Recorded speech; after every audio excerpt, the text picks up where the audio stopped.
In the Orthodox Church, celebrating a name's day isn't just a tradition, it's a time to honor the lives of the saints who inspire us. This week we celebrated my husband's name's day. So join me as I prepare for my husband's name's day, bake, sew, make kombucha, and so much more.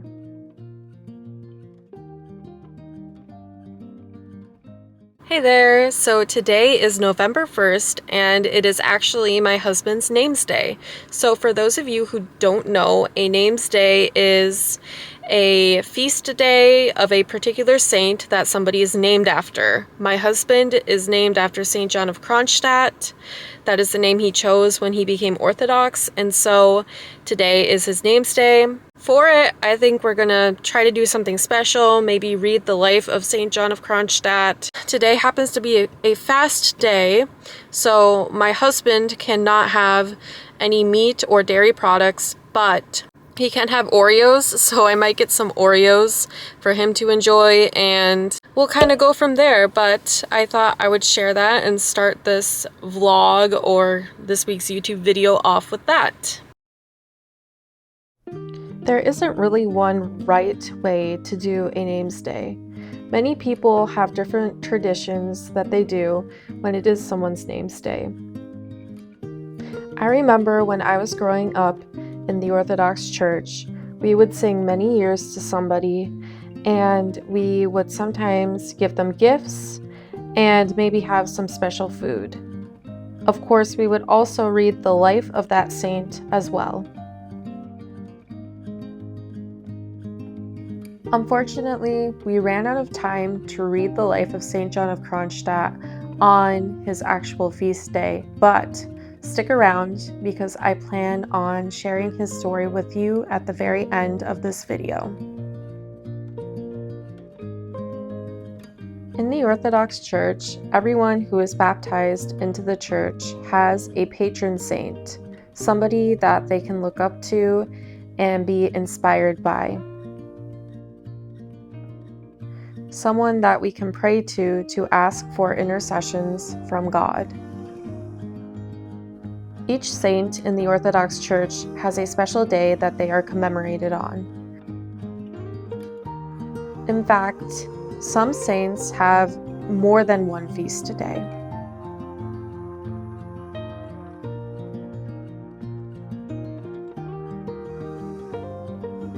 I'm not exactly sure what the determining factor of a feast day is. I think that it might be when that particular saint passes away, but I'm not 100% sure. Today I am working on making a recipe for a sourdough chocolate raspberry cake with its own special frosting made with sweetened condensed milk. This cake recipe isn't actually for me though, I'll talk more about it a little later, but I think it would be the perfect cake for Valentine's Day.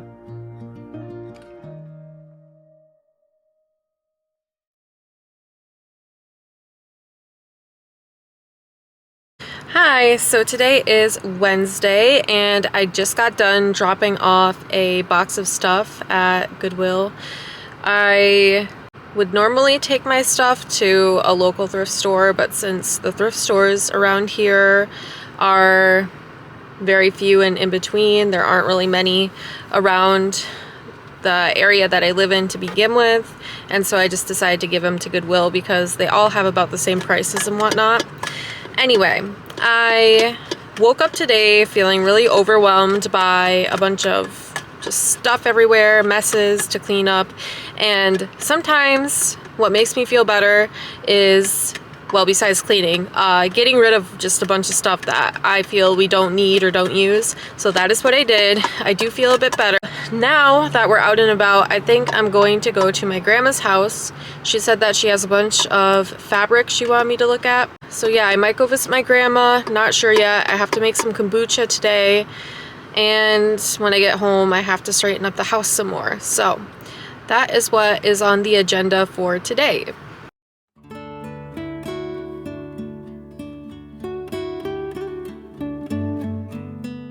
Okay, so we got home not too long ago, and this is a rare occasion where both of the girls are sleeping at the same time, so I am going to take advantage of that and get some of my kombucha ready to go. I'm thinking that I'll do peach, strawberry, and then maybe make a fancy one like a strawberry lavender peach. So I think that should be pretty good. I was gonna do blueberries too, but we ran out of blueberries.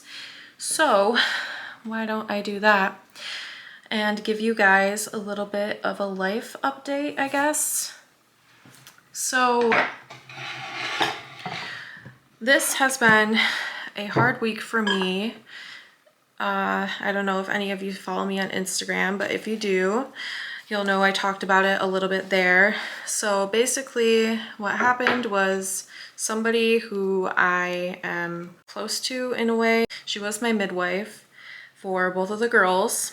And I found out the other day that she tragically passed away in an accident with two of her sons.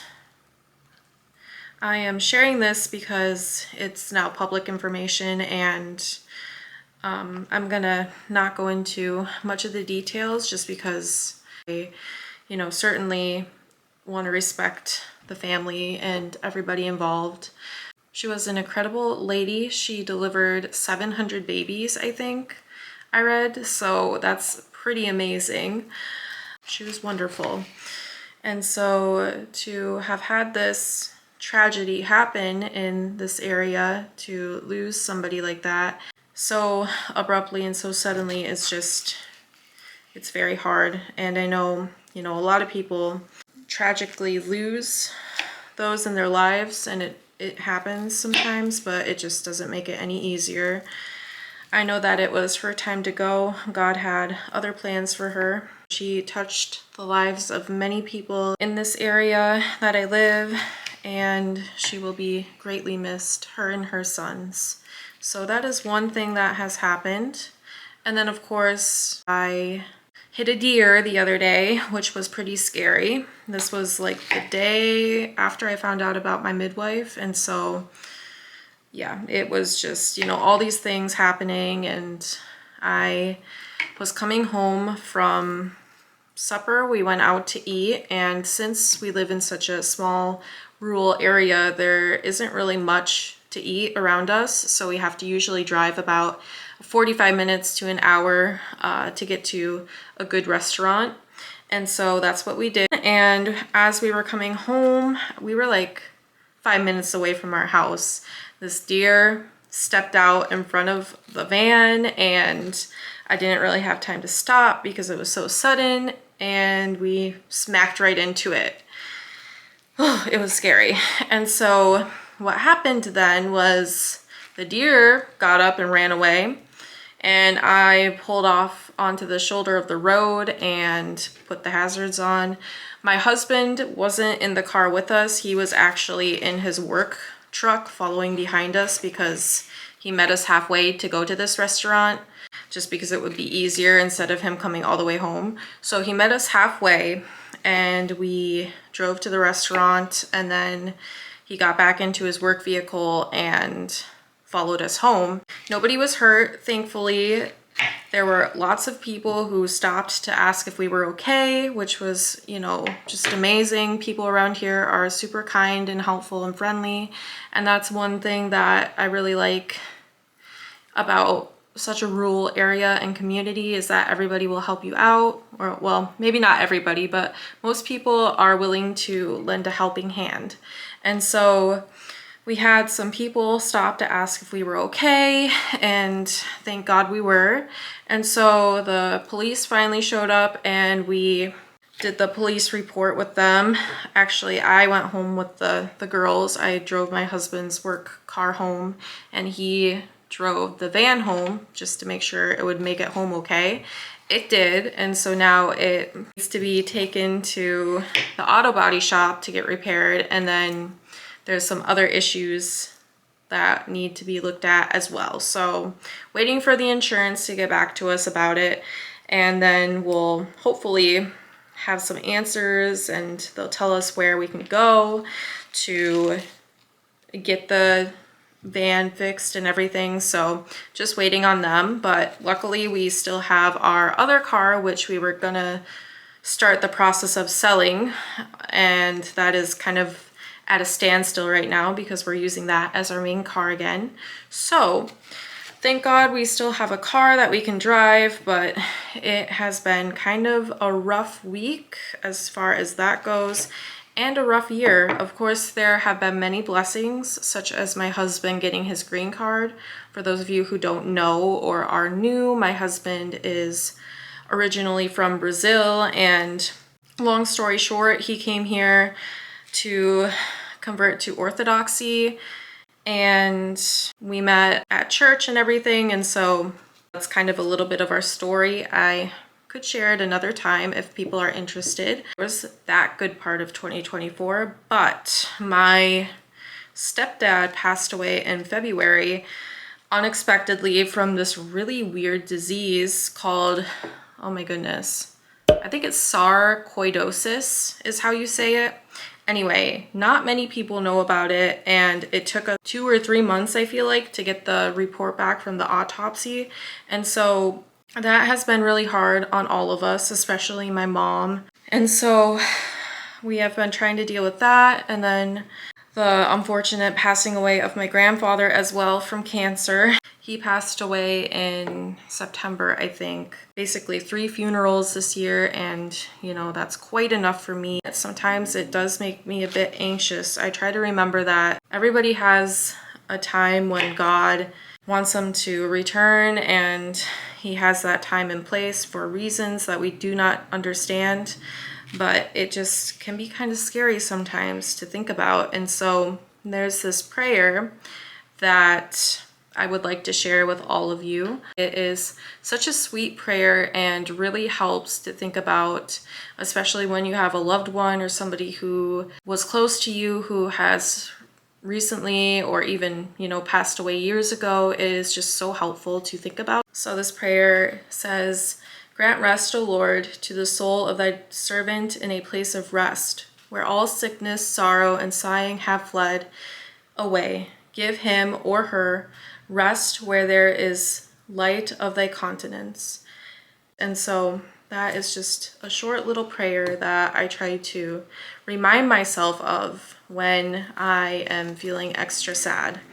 I'll say it again. I know that it might look a little scary for people who aren't super familiar with kombucha, but it is normal to have a SCOBY or mushroom looking like this and all bubbly and stuff like that. It's what ferments the tea and gives it its good beneficial probiotics and the flavor and everything. So it is good to have it.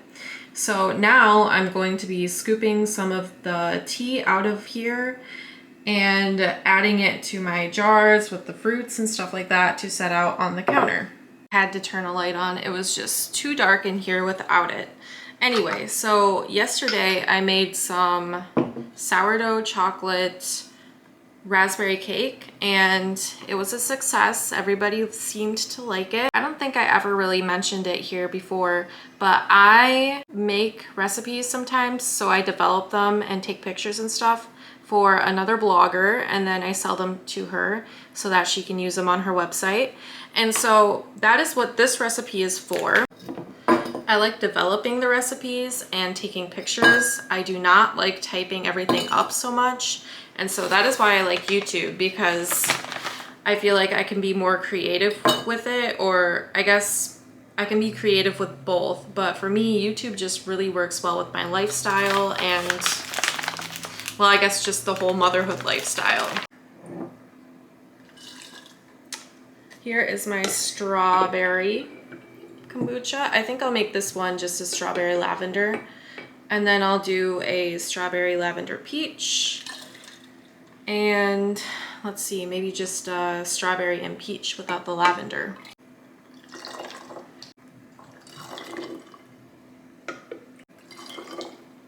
I love how making these kombuchas with different fruits, or I guess just bottling it up with the different fruits, it turns the kombucha different colors. So when I did the pears a couple weeks ago, the pear kombucha turned this yellow color, and I think I had that maybe in last week's video or the week before that, me drinking some pear kombucha, lavender pear kombucha. But this one is turning red, of course, because of the strawberries, and my peach kombucha is orange. So kind of fun how they all change colors. And then the blueberry is, of course, blue. All right, so I didn't go over this yesterday, and I wanted to quickly tell you guys what I made for kombucha this week. So this one is strawberry lavender, and then I have a peach and lavender, I believe, or maybe it's just peach. I can't quite remember. There's this one, which I wasn't able to fill up all the way, but it's just, I think this one's just peach actually. So there's that. And then this one here is peach, strawberry, and lavender.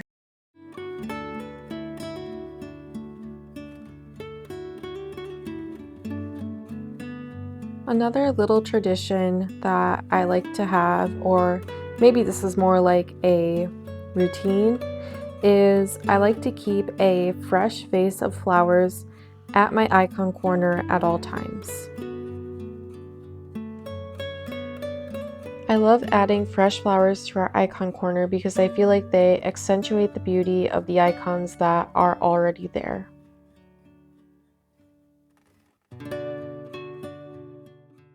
I just wanted to talk a little bit about my husband's patron saint, St. John of Kronstadt. So the other day we celebrated my husband's name's day. I believe it was on November 1st. So every year my family and I will celebrate my husband's name's day. And so I'm kind of working on trying to transition my family, I guess, into making a bigger deal of names days than birthdays. Of course, birthdays will still be special in our household and we will still celebrate them, but I want to kind of make a bigger deal of names days instead of birthdays. And so we celebrated it. We unfortunately didn't get to read the life of St. John of Kronstadt just because after a certain point the girls were ready for bed, and as a lot of you mothers or parents know, when it gets to be about bedtime, everything starts to get a little chaotic, and so we had to put the girls down right away. But I thought I would read a little bit about St. John of Kronstadt's life, and that way you guys, if you aren't familiar with him, will become a little bit more familiar with him. So this is from oca.org, and it is the life of St. John of Kronstadt. So St. John was born in a village in Russia in 1829. His parents were very poor, but were dedicated to the church. Even though he was poor, as a young boy, John learned to feel compassion for others in their misfortune. His neighbors frequently asked him to pray for them as they noticed this special grace endowed in him. When John was 10, his parents were able to raise some money to send him to a local school which was attached to a church. He became one of the first in his class to be chosen to go to seminary, and after seminary to the Theological Academy in St. Petersburg, a great honor at the time. Through his studies, John thought about the importance of forgiveness, meekness, and love, and came to believe that these were the very center and power of Christianity, and that only one path, the path of humble love, leads to God and the triumph of his righteousness. So later on, John graduated from the academy and met Elizabeth Nesvitsky, I think I'm saying that right, who lived in the town of Kronstadt. So that's where St. John of Kronstadt gets his name, because he lived in the town of Kronstadt later on. They dated, he proposed, and they were married. He was then ordained a deacon on December 10th of 1885, and then a priest on December 12th. At the time of St. John of Kronstadt living in Kronstadt and being at the church there. The government was sending a bunch of criminals and exiles to the town, and St. John of Kronstadt made sure to visit each and every one of them, which was something that was very dangerous considering that they were criminals, most of them. It says he would go to dugouts and basements to visit many of these exiles. Father John believed that he was coming to visit a priceless soul, his brothers and sisters. He would stay for hours talking, encouraging, comforting, crying, and rejoicing together with them. St. John of Kronstadt would literally give the shoes off of his feet and go barefoot.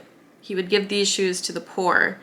That's how much he cared about the poor people who lived in Kronstadt.